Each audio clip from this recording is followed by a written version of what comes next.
Fala pessoal, beleza? Estamos aqui em mais um vídeo e nesse vídeo aqui, pessoal, eu venho trazer para vocês como fazer uma bridge entre Django e Axios utilizando REST Framework. É isso aí. Eu sei que é um tópico meio complexo e que não é muito abordado por aí afora, mas como eu acho que o propósito disso daqui é realmente trazer coisas que são mais complexas assim e que realmente são mais difíceis de serem encontradas, tô trazendo aqui para vocês, porque eu sei que isso daqui é muito útil e muita gente tem dúvida nisso. Geralmente as pessoas começam numa framework que é tanto back-end quanto front-end e aí depois transiciona para uma framework front-end utilizando uma outra framework no back-end. Então, e claro, isso adiciona diversos tipos de customizações possíveis, mas também adiciona uma complexidade adicional, que é justamente a questão de login, de autenticação e tudo isso. Então, neste vídeo aqui eu vou trazer para vocês exatamente como que você pode estar fazendo a parte do Django, tá? O Django Side, e no próximo vídeo eu trago para vocês como que faz a parte da framework JavaScript, que no caso a gente vai estar utilizando Svelte. Então, simbora pro vídeo. Mas antes, esqueci de agradecer vocês, pessoal. Eu gostaria de agradecer todo o apoio que a gente está tendo nos últimos dias, que teve nos últimos meses, as marcas que a gente está passando aqui no canal, porque tudo isso é muito interessante, isso tudo é muito legal de estar presenciando e, assim, é muito bom toda essa ajuda que vocês estão dando, todo esse apoio. E isso ajuda demais a trazer conteúdo cada vez mais, assim, especial e cada vez mais que vem agregar em múltiplos setores, né? Então, muito obrigado a todos vocês, tá? E nos próximos vídeos que a gente vai estar trazendo aqui, tem uns vídeos especiais que a gente vai estar fazendo justamente por ter passado essas marcas. Eu acho que vai ser bem interessante. A gente vai mexer com algumas coisas de inteligência artificial que são coisas muito legais e eu tenho certeza que vocês vão curtir pra caramba. Então agora sim, simbora pro vídeo, pessoal. Bom, primeira coisa, a gente tá aqui com a nossa pasta, dentro da nossa famosa pasta de tutoriais aqui do canal, e a gente tem essa pasta chamada de Django Axios, parte 1, certo? Aqui dentro eu coloquei um requirements que a gente vai utilizar para criar o Venv. Então a gente vai precisar para essa build aqui o Django Course Headers, SQL Alchemy. Eu estou usando a versão 1.4.45, no Python 3.10. Então se você estiver utilizando uma versão anterior, certifique-se de mudar isso daqui. Se você estiver usando uma 3.9 ou uma 3.8 ou uma 3.7.9, certifica de mudar isso daqui de acordo para que você rode isso daqui da maneira correta, beleza? E a gente vai estar utilizando também o SYCOPG2, Pandas e NumPy, tá? Esse daqui, se eu não me engano, é uma parada de dentro do próprio SQL Alchemy, tá? Então, é mais ou menos isso. Se eu não me engano, eu não sei se tá faltando aqui, mas também tem que instalar o Django REST Framework, ok? Mas, basicamente é isso. Após instalado isso, simplesmente o que você tem que fazer é vir aqui e criar o seu virtual environment. Então a gente vai vir aqui, vai dar um pip venv env, tá vendo?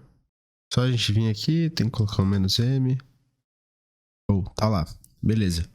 Agora a gente precisa ativar esse env, e para fazer isso a gente precisa entrar dentro do env. Então a gente vai dar um cls aqui para limpar o terminal, a gente entra dentro do env. Dentro do env a gente vai ter o include e lib e os scripts. A gente vai entrar dentro de scripts, aí a gente vai ver aqui, ó, e vai ativar através do activate,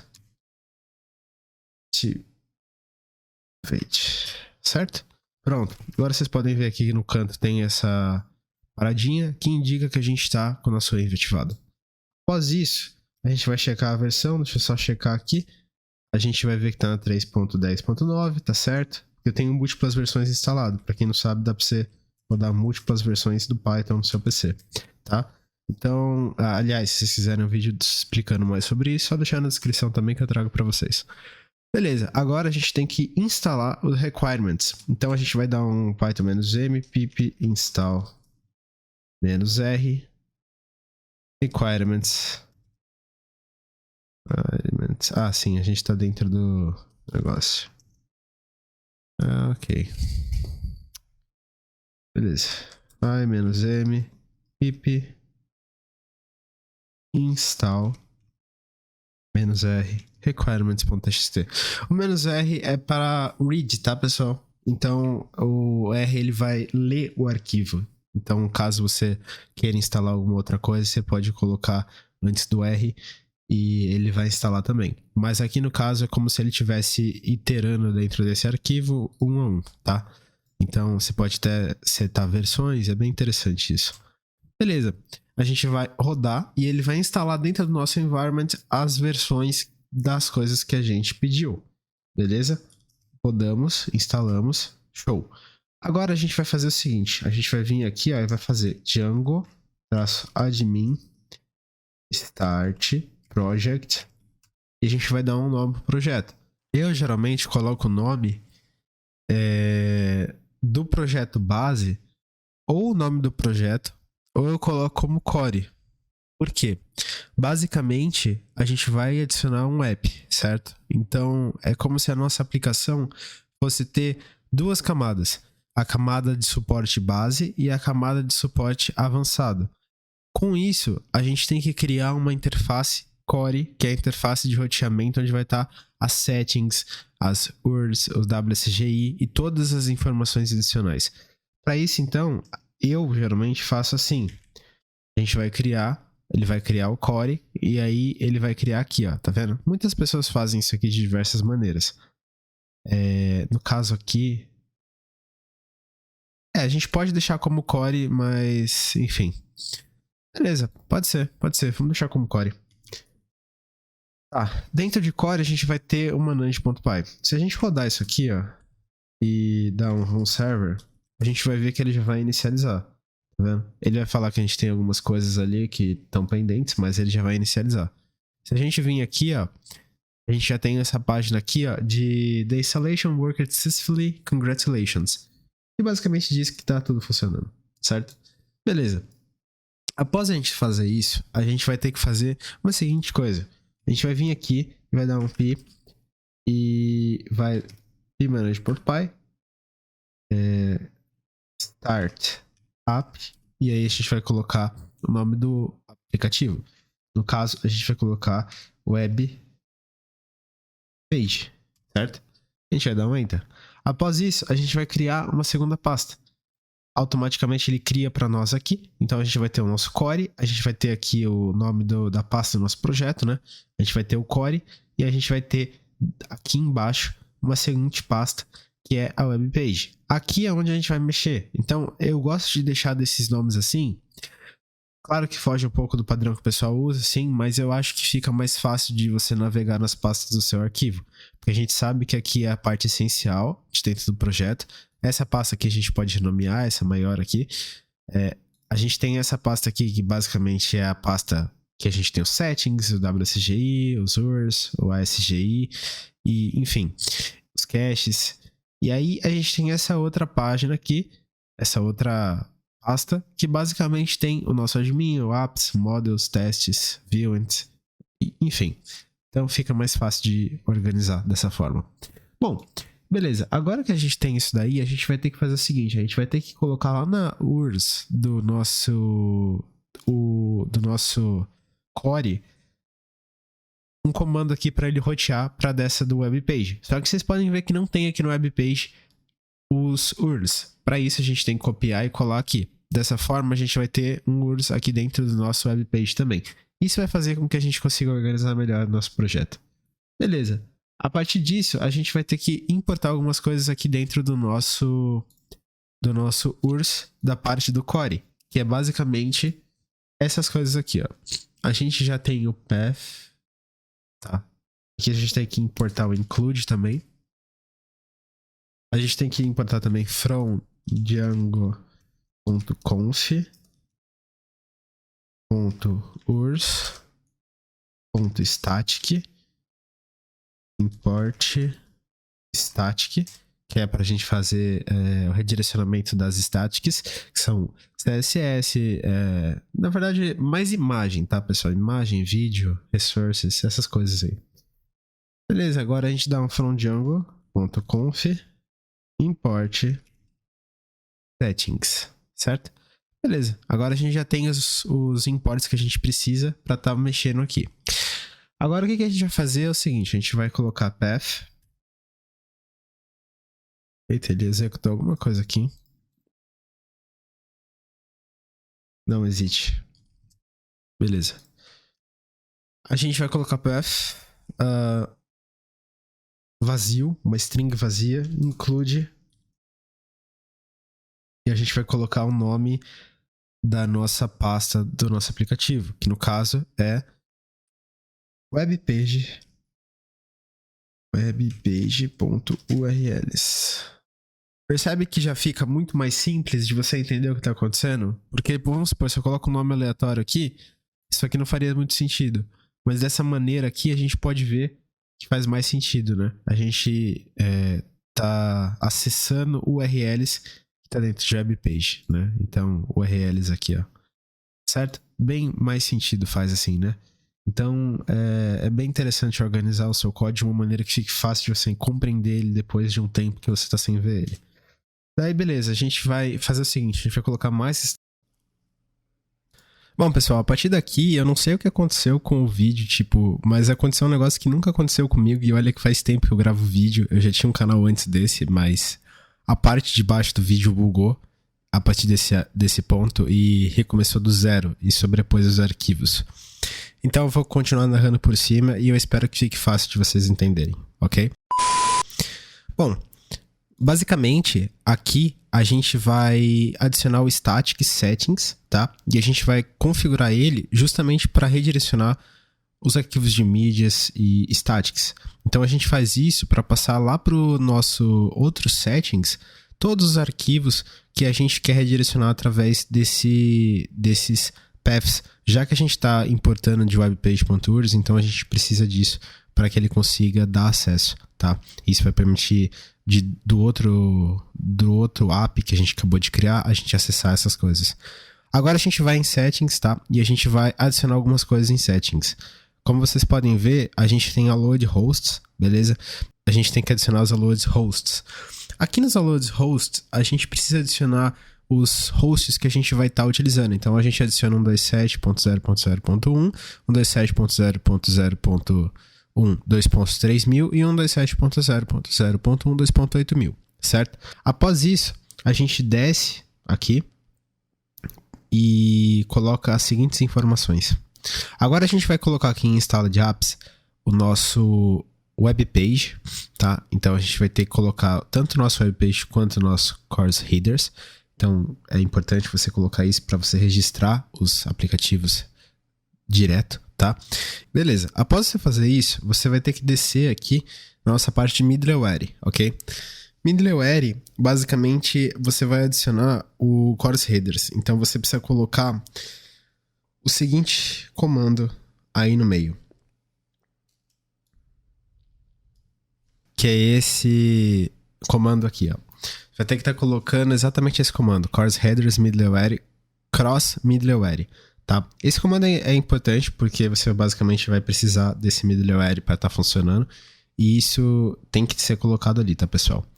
Depois disso, pessoal, a gente vai avançar para essa parte aqui onde a gente vai colocar o nosso course origin whitelist, que é onde a gente vai definir o whitelist que a gente vai permitir como origem, ou seja, sempre que for fazer algum tipo de requisição externa, a gente vai precisar estar nessa whitelist. Claro que no final a gente vai colocar como allow all, só que caso você deixe allow all como false, você vai precisar ter whitelist. Então a whitelist serve justamente para você permitir ou negar acesso. Então você permite aqueles que estão dentro dela e você nega todos aqueles que não estão dentro dela. Aqui a gente coloca localhost 3000 e localhost 5173 e além disso a gente coloca as versões numéricas. Eu coloco tanto as versões de escrita quanto as numéricas porque eu acho que isso às vezes em alguns casos é importante. Então às vezes por algum motivo, às vezes desenvolvedor que faz errado, enfim, diversos motivos, às vezes dá errado se você coloca só localhost, tá? Não era para dar, porque os dois são a mesma coisa, mas eu já presenciei casos que deu incompatibilidade. Então, para evitar isso, hoje eu coloco como redundância, mas não precisa. Um só já dá conta do recado. Após isso, você também vai ter que mexer na seguinte seção. Você vai ter que descer aqui. Então você desce até ali onde tem statics, mais ou menos. Tá vendo? A gente não vai mudar aqui o em US, nem o TC. A gente vai deixar isso da mesma forma, porque para o nosso projeto não faz tanta diferença assim. Beleza? Faria diferença assim, caso fosse, enfim, um projeto real. Aí a gente tem que mudar. O Django utiliza essas paradas de inicialização.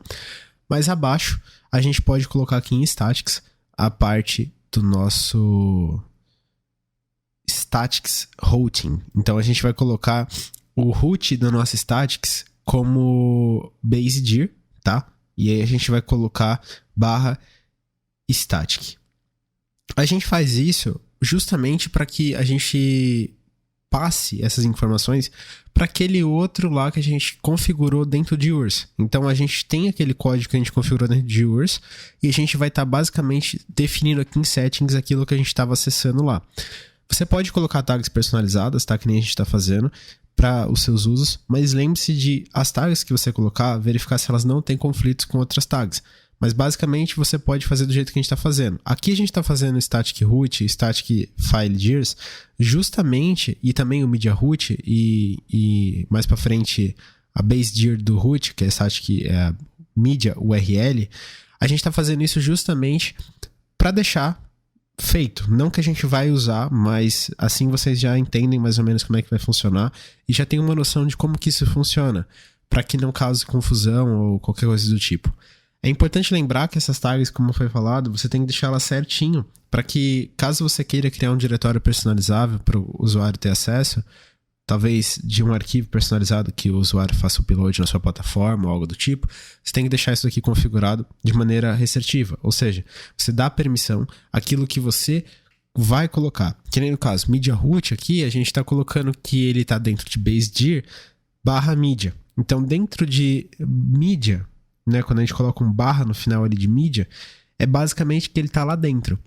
E dentro de mídia, a gente vai ter a mídia que a gente vai acessar. E aí a nossa aplicação que estiver fazendo request para o nosso servidor Django, ele vai basicamente fazer o seguinte, ele vai acessar o que tem dentro de mídia assim que ele entrar dentro de mídia, podendo puxar arquivos, por exemplo, de imagens, GIFs, vídeos. E isso é extremamente importante para algumas aplicações. Então você tem que configurar da maneira correta para conseguir estar fazendo isso. E aqui a gente faz o seguinte, a gente puxa media confs, tá? Que são as configs, mas eu acabei tirando isso porque a gente não vai utilizar. Isso é um exemplo, basicamente, de uma mídia personalizada. No caso, seria uma pasta dentro de mídia de configuração. Talvez o usuário tivesse uma configuração, por exemplo, você pode estar utilizando isso e você vai estar conseguindo fazer isso. Mas nesse projeto a gente não vai utilizar isso. Agora o que acontece? A gente vai estar utilizando outra coisa que a gente precisa adicionar aqui, que é o seguinte. A gente precisa adicionar a mídia URL, tá? Caso você vá usar mídia URL, você precisa estar colocando a URL que vai acessar a mídia. É a mesma coisa do static, que a gente coloca um static barra, só que aqui no caso a gente coloca mídia barra, então seria 127.0.0.1 barra mídia barra. E esse barra no final de mídia é para acessar o que tem dentro de mídia. Porque se a gente colocar só mídia, a gente só acessaria mídia. Então isso é importante também lembrar. Daí depois no final a gente vai colocar CSRF cookie HTTP only e a gente vai setar como false, tá? Porque aí a gente não vai precisar necessariamente puxar por HTTP para pegar os cookies. Isso é importante para a gente usar essa plataforma aqui que é muito interessante, que é a Insomnia. O link está aí na descrição provavelmente também, tá? E essa plataforma, ela é muito boa porque ela te permite fazer umas coisas que você não conseguiria fazer caso você não tivesse ela. Então ela permite você testar, por exemplo, a sua API sem necessariamente ter que criar todo um setup gigantesco preparado para testar aquilo. Então você tem vários métodos nela, tá? Você tem post, get, enfim, várias coisas mesmo. Você tem vários métodos que você pode estar utilizando, tá? E esses métodos te permitem fazer diversos testes, tá? De maneira fácil e rápida. Então, é bem interessante essa ferramenta de você ter aí, beleza? Você tem get, post, put, patch, delete, options, head, vários métodos aí para você estar utilizando, beleza? Beleza, agora que a gente já configurou isso, o que a gente vai fazer? A gente vai fazer o seguinte, ó. Aqui em cima a gente vai colocar basicamente o seguinte, ó. Aqui em instala de apps, a gente precisa colocar outras coisas também. Como eu falei para vocês, a gente precisa colocar o REST Framework, tá? Que eu tinha esquecido de colocar aquela hora. E a gente precisa também organizar melhor isso daqui, né? Pra gente saber exatamente o que tá na ordem de seleção correta ou não. Então a gente tem o Web Page, Course Headers e o REST Framework. Isso daí que a gente tem no final é o que tá relacionado à nossa Web Page. E o que a gente tem em cima é o que está relacionado à nossa aplicação em geral, tá? Então fica bem dividido assim, bem certinho. Beleza. Após isso, a gente vai precisar só organizar isso aqui melhor para ficar certinho, tá? Eu estava organizando ali justamente para ficar certo, mas a gente não precisa mexer aqui no middleware, é só isso mesmo que tem. E aqui no final, a gente precisa colocar algumas coisas a mais. A gente precisa colocar, ó, que o default autofield do nosso projeto vai ser igual a django.db.models.bigAutofield. Depois de colocar isso, a gente vai precisar definir algumas outras coisas também. A gente vai precisar definir que o outUserModel é webpage.user, certo? E a gente também precisa colocar aqui, ó, que a gente vai permitir Course Origin. Então você coloca aqui, ó, aqui embaixo, Course, underline Origin, underline Whitelist, certo? Quer dizer, underline Allow All. Após você colocar isso, basicamente você está cancelando a whitelist que a gente colocou. Mas como aqui é um tutorial para mostrar para vocês exatamente como fazer, é importante você lembrar que você deve ter mais ou menos essas tags já preparada para caso em algum dia você precise utilizar elas, você já ter elas nos lugares necessários. Então a gente já vai deixar todas elas preparadas aqui para caso você precise de alguma, em algum caso específico, você já ter. Além disso, a gente vai colocar Course Allow Credentials, porque a gente vai estar utilizando um sistema de login, tá? E de acesso com autorização. Então você precisa habilitar as credentials no course. Isso permite com que você acesse, vamos supor, uma API do Django através de uma API externa, de um host externo. Vamos supor, mesmo que esteja local, vamos supor que o Django ele está na 127.0.0.1, 2.8000, enquanto o seu Svelte está na, sei lá, 127.0.0.1, 2.5175, que seja, por exemplo. Isso significa que você está fazendo um cross request, certo? E aí a gente tem que configurar isso dessa forma. Agora a gente vai criar o nosso usuário. Para criar o nosso usuário, a gente vai lá em models.py e a gente vai importar o fromdjango.contrib, certo? .out.models. E aí a gente vai importar de dentro disso o nosso abstract user, tá? E nosso abstract user a gente vai estar utilizando para criar a classe do nosso usuário. Para criar a classe do usuário é bem simples. A gente vem aqui, cria classe user, dois pontos. Antes de dois pontos, na verdade, a gente faz a afiliação à classe abstract user, dois pontos. E aí a gente vai trabalhar com o sistema de login. Basicamente, a gente vai criar a nossa base no banco de dados que vai armazenar o nosso usuário, certo? Então aqui a gente vai colocar o name igual a models.charfield e vai setar o max length para 255, o que significa que o usuário vai poder ter 255 caracteres no máximo. Depois a gente copia e cola embaixo o mesmo do nome para a gente criar o nosso e-mail, que vai ser a mesma coisa, vai ser um charfield com max length de 255, certo? A única coisa que a gente vai setar aqui como unique igual a true, por conta de que a gente vai estar utilizando o e-mail como nome de autenticação. Logo, a gente não quer ter dois usuários com o mesmo e-mail, por exemplo, porque isso ia causar uma confusão no sistema. Para isso, a gente seta ele como unique, E setando ele como unique, ele basicamente se torna algo que só pode ter um no banco de dados. Depois a gente vai criar da nossa password, tá? Que também vai ser um char field com max length de 255. E aqui eu sei que tem muita gente que vai falar, cara, mas você vai armazenar a password num char field? E não, pessoal, a gente não vai armazenar a password crua do usuário, tá? A gente vai criptografar ela de uma maneira que a gente vai só poder criptografar uma vez, ela não vai ser descriptografável. Ela vai ser um token de identificação, a gente não vai saber a senha do usuário em nenhum momento, tá? Então fiquem tranquilos quanto a isso. Isso daqui vai ser seguro e eu vou mostrar para vocês exatamente como que isso vai funcionar. A gente vai criar aqui agora um first name e vai setar ele como none. Assim como outros padrões também que a gente vai... Outros fields, na verdade, que a gente vai ter que setar como none. Por exemplo, o nest name e também o nosso user name. Isso porque, pessoal, o que acontece é que o Django ele iria criar esses fields, tá? E pra gente setar eles como none, realmente eles não existirem, a gente seta eles como none aqui no nosso models.py. Depois a gente seta o username field como e-mail para que o usuário possa se logar com e-mail. Lembrando, você provavelmente pode colocar outros juntos, talvez em uma lista, só que aí você vai ter que elaborar da maneira correta para que tanto o name quanto o username sejam únicos, tá? Para não ter confusão no seu banco, beleza? Tá. Depois disso, a gente vai setar aqui como... A gente vai setar os required fields como uma lista, beleza? E após setar eles como uma lista, a gente também vai fazer o seguinte, ó. A gente vai vir aqui e vai deletar o nosso db.sql.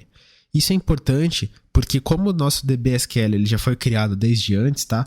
A gente precisa que ele seja finalizado ali, a gente precisa, tipo, deletar ele realmente para criar os campos, ou modificar manualmente. Só que como modificar manualmente dá muito mais trabalho e eu não aconselho, é mais interessante você deletar ele para que ele crie já com o nosso user, tá?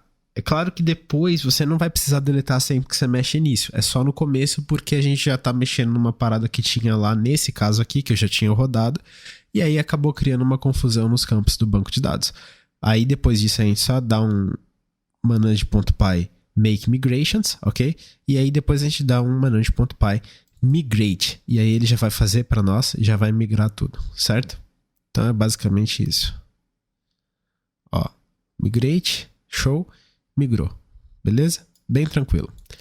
Então, pessoal, esse foi o vídeo. Eu tive que narrar essa última parte por cima. Eu sei que é complicado, tipo, de colocar um conteúdo, sabe, que realmente é muito técnico assim. A gente tem essas coisas, esses desafios. Eu gostaria de agradecer novamente vocês por estarem dando apoio ao canal, sempre ajudando e trazendo sempre muitas coisas a somarem, já sabem, em muitos sentidos. E, em geral, eu gostaria de agradecer a todos vocês por isso. E eu vou ter que separar esse vídeo em duas partes, não vai ter jeito. Mas no próximo vídeo eu vou mostrar pra vocês a continuação, como que a gente vai terminar isso daqui, a gente vai testar e vai botar isso daqui pra funcionar, certo? Então eu espero que vocês tenham gostado do vídeo. A próxima parte não vai demorar pra sair, então fiquem tranquilos.